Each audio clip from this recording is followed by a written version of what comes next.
Lunchtime, tea time. How we doing? Lovely to see you. We'll be talking about ownership today. It's quite an interesting subject. If you dare to care and dare to try and understand the idiosyncrasies of how this world works and who's really in charge and who's purporting to be in charge. Lovely to see you all. Do excuse my time. I've been working. I've just put an inverter back into my office because I'm putting some panels on my office roof. Some solar panels, 12 kilowatt system. Come on. Nice to see you guys. Yeah, very topical subject this afternoon, ladies and gentlemen. It's called ownership. All right, who owns who? Hello, Hannah. Nice to see you, darling. How are we? Who are we? Oh. So, let's just wait for a few of you to pop on. Carol, Georgina. Hello, mate. How are you? It's crazy out there, isn't it? A bit of a clown planet right now. The weather's inclement. It's sunny now, but it has been ripping down this morning. Lord knows we need the rain, though. Are you still following Earth United? Yes. Oh, yeah. Look, Gav, I'll tell you one thing, right? I'll never kick anyone in the plums. Never. I'm a very down-to-earth, normal talking kind of individual. My black is black, my white is white. It's just how I see the world. Now, anyone who's trying to make a difference to my mind in this world is awesome. Absolutely awesome. I don't care whether you're just starting to dabble in taking back control of your own lives. You're on the right path. Now, all my life, through school, childhood, if I see 1,000 people walking down the road, I'd go the other way. I'm not interested in following any herd, any societal structure, nothing like that. That's just how I was built. I grew up as a kid without a care in the world, taking massive chances with my life, but I never paid attention to it too much. I just thought, I'm here. Give you a little example. I was in near Southwark. I was in an adventure playground years ago, and right next to it was a go-karting arena. Now, I couldn't afford to go on the go-karts, petrol go-karts. Quite frustrating. Got my hands on the fence looking through, seeing all these kids was around. I never had that luxury. So right next to it was an adventure playground, and we had a big fire in the middle. Can you imagine a 6 or 7, 8-year-old kid like me sat around a campfire? And some kid was juggling a 21-foot scaffold pole, and he let it go, and it come down and bossed me straight on the head. I went over. I don't know how long I was unconscious for. There wasn't an ambulance called because I come round. I had a big egg on the top of my head. It was a massive, big bore. It's like a Humpty Dumpty. I felt boshed. But I never got out and said, I want the police here. I want to make a claim. We just got on with life. That's what we did back then. It was a hard knock life. It was tough, but it's made me who I am today. You know, that upbringing. Mum used to sit me on Santa's lap. I used to pull his beard. Where's my present? Now kids scream, Santa. And you wonder why they scream, because they're so desensitized from don't talk to strangers. We've been so alienated in this country and penalised for our freedoms. Now, my most favourite song in the world is Matt Monro, Born Free. And I really can't listen to that anymore without having a tear, because we used to watch Born Free, me, my nan, my granddad, when I was a kid. And even thinking back to them times, it just makes me lumpy. It really does. And I can't listen to a couple of songs since I lost my granddad. I really can't. Did you watch that scary video I sent you on Facebook, Dave? Can't say as I've seen it, mate. When did you send it? There's no scary videos to me. This is all coming. All the times that we're in is all prophesied. Trust me. Nothing scares me. Nothing. I don't walk in fear. I don't. I'll have a look. I will have a look. I had my mouth washed out with soap if I swore. Exactly. Now the kids are telling their parents what to do. We're a nation of fuckwits. We've just lost the plot. We've allowed so much liberalism, and where's it got us? Nowhere. Is that my dog out there? I think it is. Yeah, she's just laid down. I'm just checking her out. She come running in a second ago because the ovens opened up and it started boshing down. She just come tootling in. I've just been in my office, put up an inverter. You can see that little inverter over there. I'm putting some panels on the roof of my office. And I've got that linked up to a wind turbine as well. Oh, I tell you, it's all about the power, Dan. I got the power. Anyway, we're talking about ownership, right? So everywhere you go, you've got Mr. and Mrs. whoever competing with the Joneses in their car. Say, I've got this big Daimler, I've got the Rolls Royce, I've got this. And I can upset people by giving them the cold ass truths. And they can't handle it. I can see people sometimes wanting to stab me. Well, of course it's my car. I've just bought it, I know. Yeah, you did, yeah. Yeah, and you're going to change the tyres, you're going to put the oil in it, you're going to make sure the engine runs like a dream, you're going to put new windscreen wipers on it, you're going to have it MOT'd, you're going to do all these lovely things, but it ain't yours. You go, what are you on about? So you give it away. What do you mean I give it away? You registered it. You give it away. Well, who did I give it away to? You give it away to the DVLA, this big all-seeing pontificating power. And what is the DVLA? It's just men and women. Cold, raw truths. I said to someone a few years ago, oh, we spent so-and-so to stay here. I said, you've never paid for anything in your life. What do you mean I've never paid for anything in my life? I said, you've never paid for a single thing. All you've done is discharge the debt. No, I paid for it. I said, with what? I said, money. I said, what is money? Well, money's money. I said, well, so say you.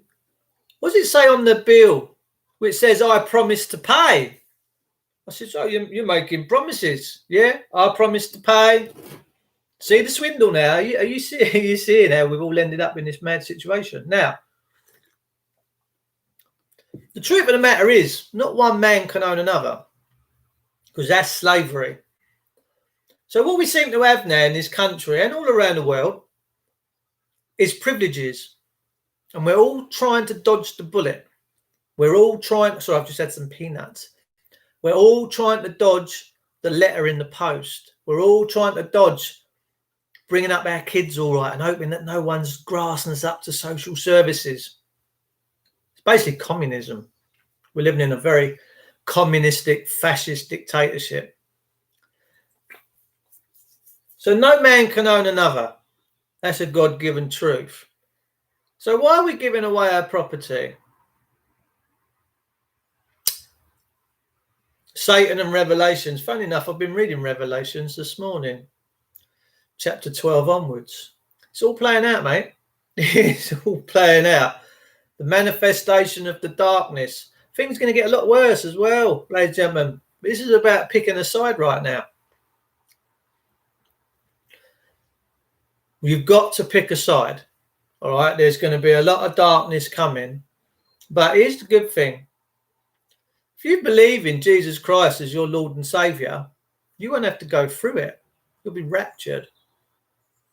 You'll be pulled out of it. It's playing, and the people need to wake up. Yeah, so look, we can never own anything anyway. We're just living, breathing souls. I might have this mug in my hands right now. The missus might drink from it later. I could have it in my hands right now. I could deem it to be mine. I could drop dead. It's no longer mine, is it? I can't. So that's the thing. We can't never own property. We can have the exclusive use of something. But we buy a car. When that car is brand new, it comes with a certificate of manifestation. Now, that certificate of manifestation, you try and get it off a manufacturer. You try and get it off a dealership that's selling you a new car. Well, no, we can't give you that. Why not? I'm not the true owner. Nah, it's got to go to the DVLA. You're just a keeper. So I said this the other day. You can see my push bike behind me. I have more control and ownership rights over that, than I do my cars. Because your cars, you're dodging the bullet all the time. And the way the system's geared up now is you're their entertainment. You are the people of this great country, the men and women and children of this country are now the entertainment of the 1%. They do what they want to do to you whenever they want to do it. No one holds them accountable. Not really. They get away with murder in their cells when they take people in their cells, and almost 2,000 people have died since the 1990s in police custody. No one gets taken to task. It's like a Gestapo camp. Who else is there to save you? Nobody. That's wrong. There's no one being vigilant. There's no one watching the people and the police, and there's no one questioning their morality, and no one's questioning what it is they're actually doing to us. No one. There's nobody doing that. But we need to hold them all accountable. We need to get back to a people, by the people, for the people situation. But the point is this: it all comes down to ownership. When a cop pulls you over when you can't satisfy him with a piece of paper, it's just a piece of paper. You have the absolute right to settle in the private. There's nothing stopping me today going out of my motor, pranging someone's car, writing it off and saying, don't worry, I'll buy you a new one. All right. And I'm fortunate enough, I can pretty much do that.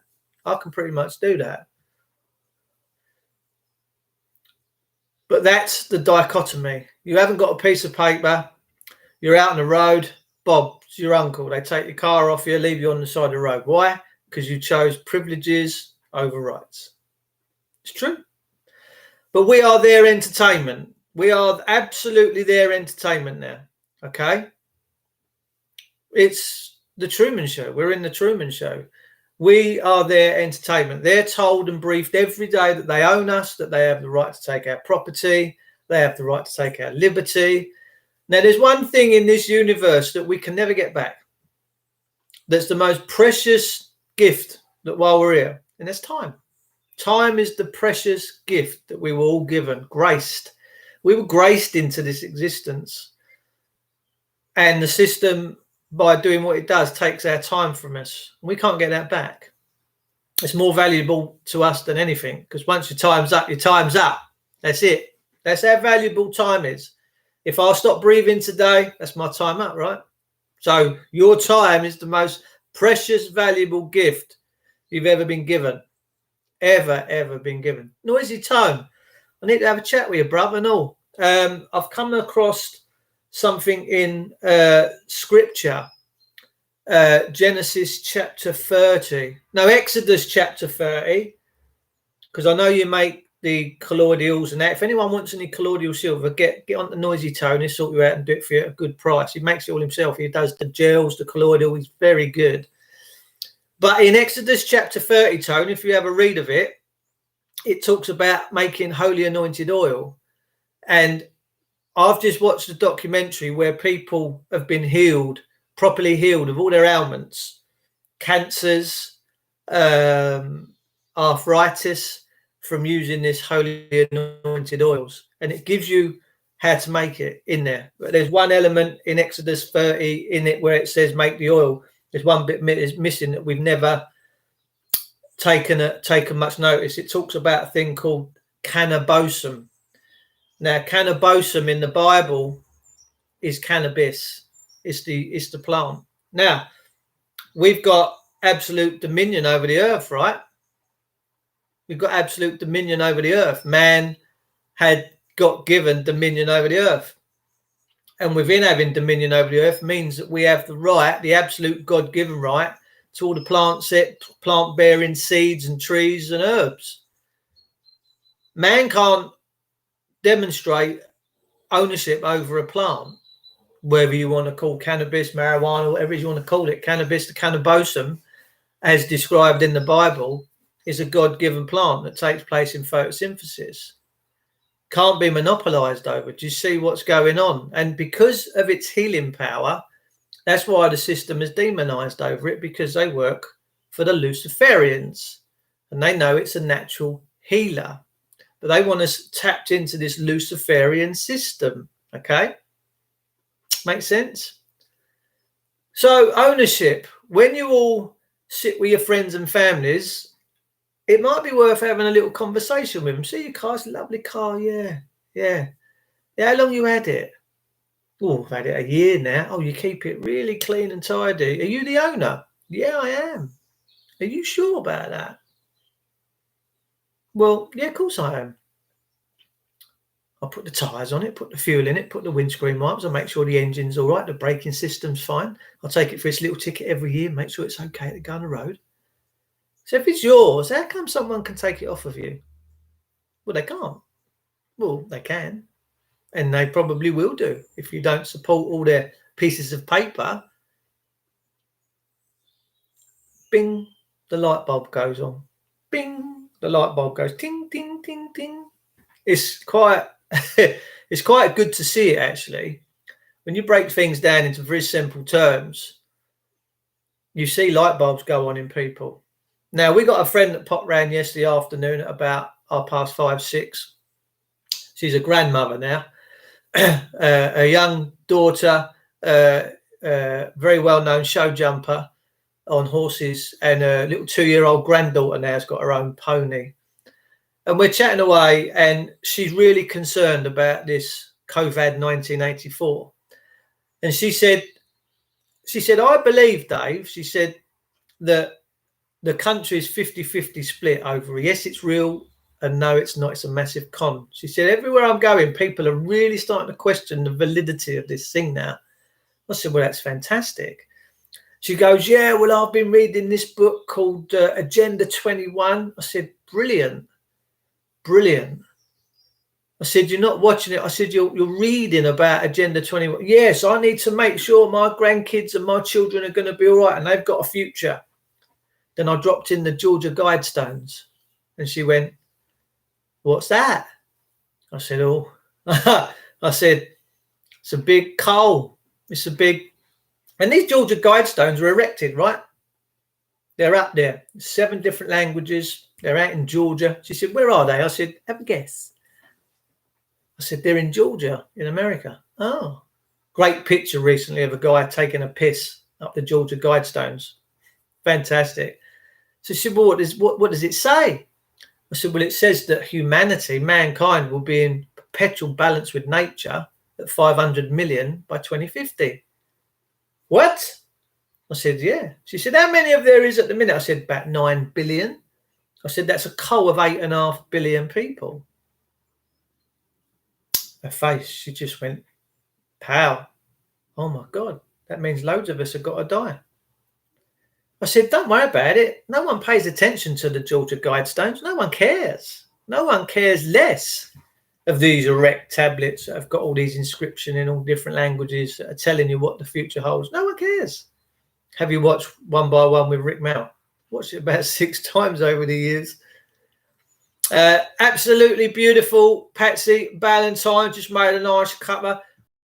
You're joining me this afternoon. I just thought I'd pop in for half hour, a little chat with you guys.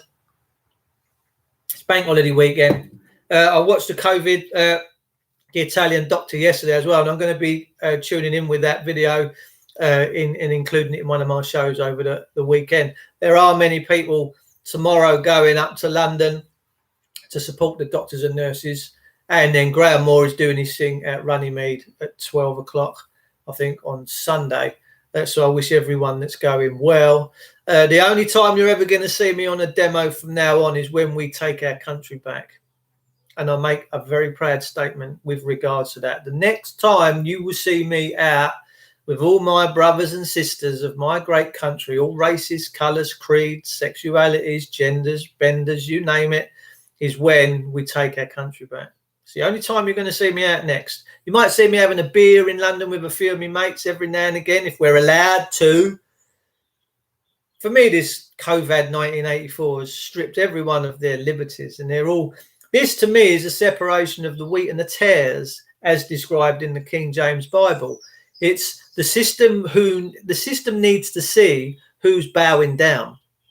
The system right now is looking at all the people with the face nappies on and going, yeah, they're ready. They're ready to roll over. Yeah, no problem there at all. But there's a very defiant group of people in this country that are refusing. So the system's now monitoring who is the wheat and who is the chaff. I promise you, this is all in for the forthcoming tribulation. The 7 years is coming, and we're already in the 7 years of tribulation. If people want to go and read the Holy Scripture, you'll find out clearly the times that we're in now. It tells you what will happen when Revelation will start. It will talk of feasts, famines, wars, pestilence. People will be lovers of self. It talks all about that in the Holy Scripture. But the Christians, the ones that believe in Jesus, will be raptured. You won't go through it. Your soul will not be harmed. You will not be touched, providing your soul is in a good place. If you're in a bad place, however, it's not going to go down very well. Oi, oi, Pats. Patsy Valentine. Oi, Moisey, Nosy, lol. Got green one with honey. Green tea. Yeah, beautiful. Beautiful. Stuart James. Hello, brother. Nice to see you. Type in the Italian Dr. COVID-19 on BitChute. YouTube keep removing it. I'll never forget that woman yesterday. What was her name? Laura. Come on there with her certificate of bollocks, saying that she's done nothing through this lockdown and she don't deserve it, and she's never clapped. She said, "Why would I clap myself when I've done nothing?" More and more of these NHS people are now, and bravo to Laura, to sit in her car without a face nappy on, so the whole world can see the videos going viral. Her NHS bosses must be clucking like chickens, going, "Oh my God." Now, I've said from the beginning, I got very incensed at watching the nurses doing all their TikTok dancing, and I'm now on TikTok as well, but I just can't quite work it out. I need to know what goes on TikTok, but I have opened up a TikTok account. And I got quite incensed at seeing all the nurses. Now, don't get me wrong. Downtime, respect. You want to have a laugh and a joke and a lager and a gin or whatever. Fantastic, in your own time with your own group of people, no problem. But if you're in hospital and there's people dying everywhere of a killer disease, the last thing you do is mock the dead like that. And I've always been very conscious about mocking the dead and very conscious of respecting the departed, the beautiful departed people that have lost their souls. I'm very respectful of the soul of the man and the woman and the temple. I really am. It is the most valuable thing that we have here on earth, but we're becoming valueless to this system. They own us. So I questioned the TikTok dancing. I thought that's really disrespectful. But then I sat there and I thought one day, maybe just maybe that these women and doctors in the health services all around the world, rather than coming out and saying this is all a nonsense and losing their jobs and being sacked by their bosses that sit on their arse and do nothing all day, the white collar workers that are raping this system like there's no tomorrow.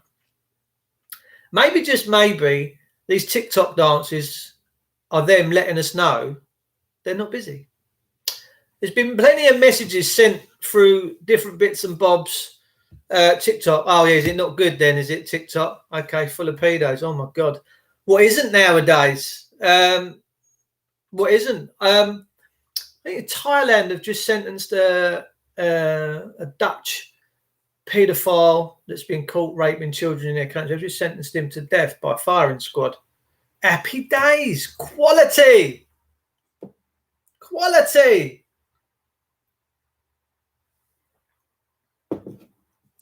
From a common sense point of view, and this is hypothetical, before I get the Gestapo around here kicking me doors in and cuffing me up and taking me off down the shop. If there was death by firing squad in this country for people caught with their penises inside children, how many would dare to do it? How many would dare to do that? How many? If you knew, bank the rights, Bosch, how many would do it? How many would question doing that? Government seem to be coming down very hard on the monetary side of government, on fining people. Go in the high street now without wearing a face nappy, that's £120. This beautiful company out there called SBG or SBS. Their shareholders and directors, a man and woman, must be having it right off, living in the lap of luxury, while the peasants go without. I'll never forget the lyrics in a John Lennon song called Working Class Hero, where it goes along the lines of, you seem to think you're all fine and living the dream and you're so educated. But then he says, but as far as I can see, you're still fucking peasants. And it's true. Oh yes, so listen, we're all stuck in the system. We're all peasants. We've got to have a fix up and look sharp here. You didn't watch Daddy Dragon's Eye last night? The government all need to be. I'll have a watch of that in a little while. So that's the point. There's no deterrent. Government are only interested in fining people, revenue collecting, taxes, revenue, taxes. Money. Morals, forget that stuff. Forget that shit. Yeah, no, couldn't give months about morals. What are you chatting about? You're there for our entertainment, didn't you know? And we stick you inside for murdering someone because you've killed one of our corporations. That corporation might have made us £10 million over the next 10 years. So we're going to lock you up and give you 25 years to pay us back. That's the situation we live in. We're living in a really evil country right now. It's not Christian. All you churchgoers, all you people taking the bread and drinking the wine, you're hypocrites. You're all fucking hypocrites. You wouldn't know Christianity if it jumped up and kicked you in the bollocks. You don't read the Bible. You don't understand what Jesus was all about. You ain't got a clue. Hypocrites. That's why I don't go to church. Full of hypocrites. It's quite funny, actually, when I come across people that do know the Bible and go to church, quite high up in churches. I'll give them revelations. I'll give them quotes and verses from the Bible that they've never really studied. And they go, wow, I never knew that. James chapter 2, verse 9, God's not a respecter of persons. Wow, that pretty much shut down the legal system, didn't it? Truth is the truth, right? We are the church. We absolutely are the church. Yes, I am the church. Praise God. I am the church. So are you. The US Army are practicing locking up civilians in outdoor concentration camps. That's coming here. We've got these camps up all around the country. People go, oh, Dave, you're a conspiracy theorist. You'll be calling me that when you're in the camps. When you got, oh, you've tested positive for the coronavirus. You got the 1984. Off to the camp, son. It's all right. We've got shops in there and swings. It's little houses. You're going to love it in there. Fantastic. Fucking cosmic. All the kids are going to go in there.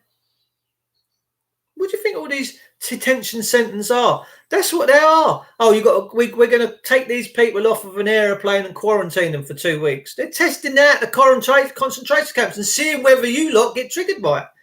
You can't send people to quarantine fucking camps. What do you think this is? Nazi Germany? Pretty much. By all means, send them home and say, please stay indoors for a few days. But to take their liberties away and put them in concentration camps for 2 weeks with security guards and not letting you out. Heil Hitler. I'm fucking telling you. There's no born free. There's no Matt Monroe in this. There's no fucking born free. Have you seen the future under these rules? Well, it's very draconian, isn't it? It's Draco. It's just draconian. These people need, well, they're going to inherit hell. The system, the way it's currently going, is going to inherit hell, and I'm going to let them inherit it. Let them have it. Let them have the fucking lot. Let them inherit. For what does it profit a man to inherit the world, but in turn loses his soul? What does it profit a man? It doesn't, does it? There'll be a dinghy shortage. I've often thought about doing that. Have a little day out in Calais, get myself some wine and have some chorizzos and some nice camemberts and all the finery down at Normandy Beach. Then Bob's your uncle. Come back in the afternoon on a dinghy. Gardy, bit like Del Boy. Gardy. Oh, hello, mate. Yeah, you in the country? Yeah, Gardy. Big beard, water gear on. Yeah, bosh. Listen, we're going to put you up in a 5-star hotel, son. Don't worry, everything's covered. It's all paid for. Yeah, all sweat and blood from the generations years ago that fought all the wars and paid their pensions and all their income taxes. Don't worry, we've got it covered. Yeah, it's okay. We've shut an hotel down. You're all going in there. It's going to be fine. You're going to have snooker tables, free beer, free grub. We're going to supply you all your fucking needs. I'm tempted. I'm tempted to let this grow. I'm tempted to lay under a sunbed and get a right old tan on me. Bob's your uncle. Happy fucking days. Come back in. No speak the lingo, Gov. Nah. Now look at me. Check me out on me dinghy. Did you have a safe journey? Oh, it was a bit choppy out there, but just lucky for us, the French Navy were alongside us, taking the breaks out the waves. We come over on the mill pond. So what happened when you come out of French waters? Well, the British were there. They was out there, HM Coast Guard, whatever they call themselves. They was out there. They brought us in. They towed us in. We all jumped off. We all jumped on the wagon. Bosh. We were met by the finest police constables. Yeah, and they took us straight to our destination in Sunderland. We're having a nice time. Fucking hell. While all of our veterans are dying on the streets in sleeping bags and fucking the police are taking their tents away. Please, somebody tell me that the police are not satanic. Please tell me why a man in uniform would take someone's life-saving equipment off of them. Why would you take someone homeless? Why would you take their tent and their sleeping bag off of them? We've had so many people waking up, well, dead, frozen, like a slab of meat in Iceland's freezer. No one gives a fuck. The police just put them in a body bag, off they go. Bosh, incinerator, ta-ta. We got the master race looking after us. We're so lucky. We're so lucky. We're so lucky. Only someone satanic would take someone's sleeping bag and their tent off of them. Now, I've always worked with this mantra. Never look down on anyone, only if you're offering them a hand up. Yeah?